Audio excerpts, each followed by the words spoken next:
बस माँ, आपने बहुत मेहनत कर ली। अब ये आपके आराम के दिन है। आज से आप सिर्फ आराम करेंगी।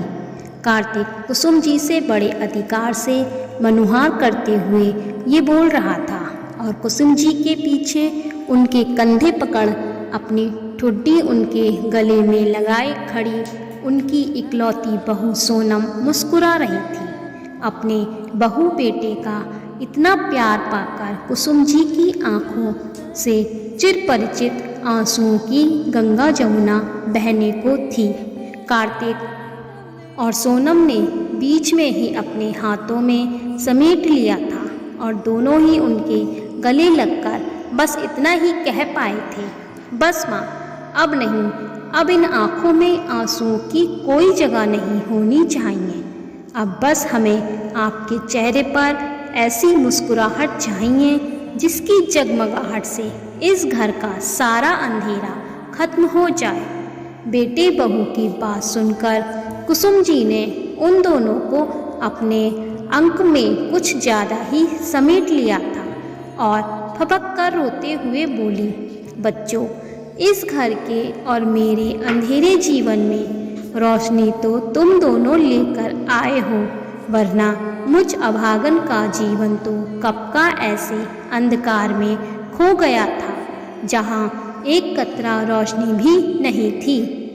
ये कहते कहते कुसुम जी कहीं दूर अपने जीवन के उस खूबसूरत जीवन में खो गई थी जहाँ वो और उन पर जान छिड़कने वाले उनके पति केशव और दो बेटों की शैतानियों से गूंजता उनके प्यार से रोशन उनका घर आंगन था।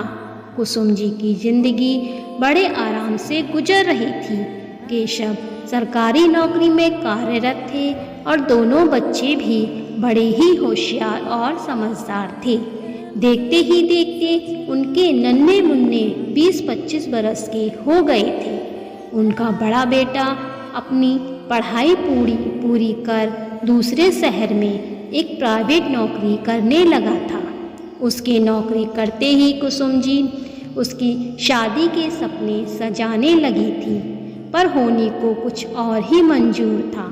एक दिन अपने शहर से लौटते हुए उनके बड़े बेटे का रोड एक्सीडेंट हो गया और कुसुम जी का अपने बेटे के सर पर सेहरा बांधने का सपना उनकी आंखों में कांटा बन चुभने लगा था, जिसकी वजह से उनकी आंखों में दिन रात सिर्फ आंसू ही बहते थे।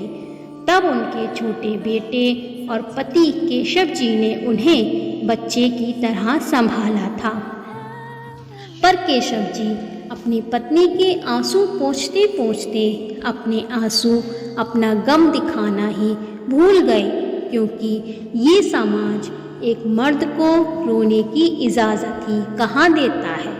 पर कोई समाज किसी के विचारों को, किसी के मन को कहाँ रोक पाया है जो वो केशव के दुखों के ऊपर अपना सिकंजा कस पाता।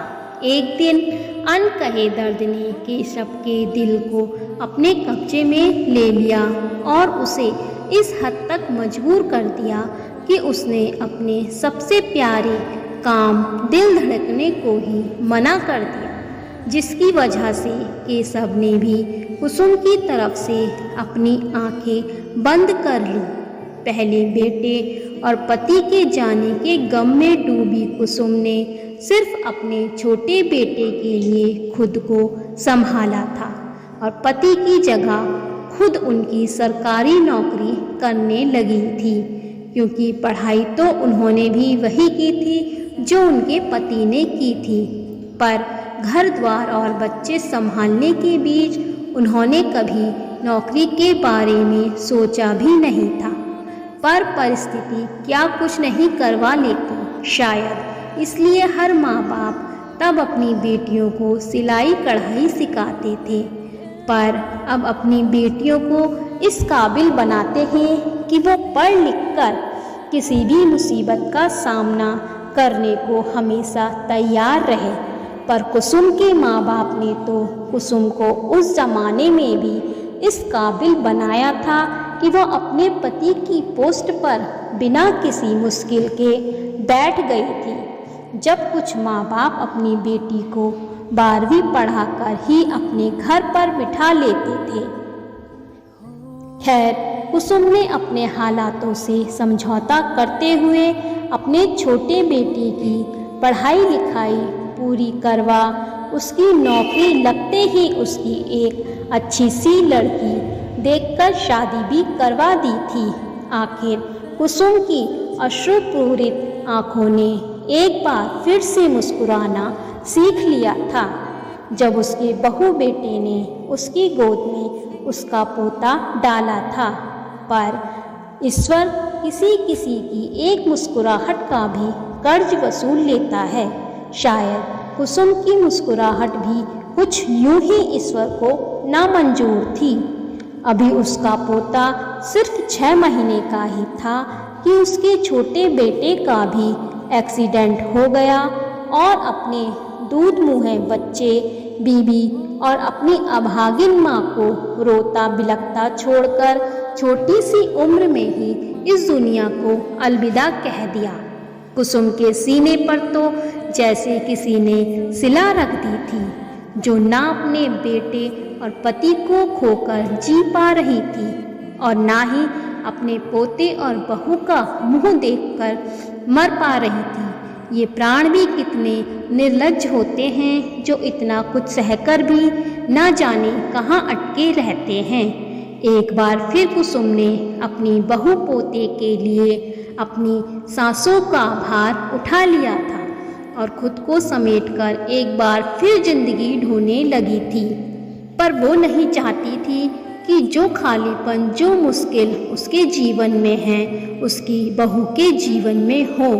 और बहू भी सोनम जैसी, जो अपने माँ बाप के कहने से भी अपनी सास को अकेला छोड़ने से मना कर देती है, तो फिर कुसुम उसके जीवन में खुशियाँ लाने की कोशिश कैसे ना करती। बस उसी कोशिश के तहत उन्होंने सोनम से कार्तिक को मिलवाया था।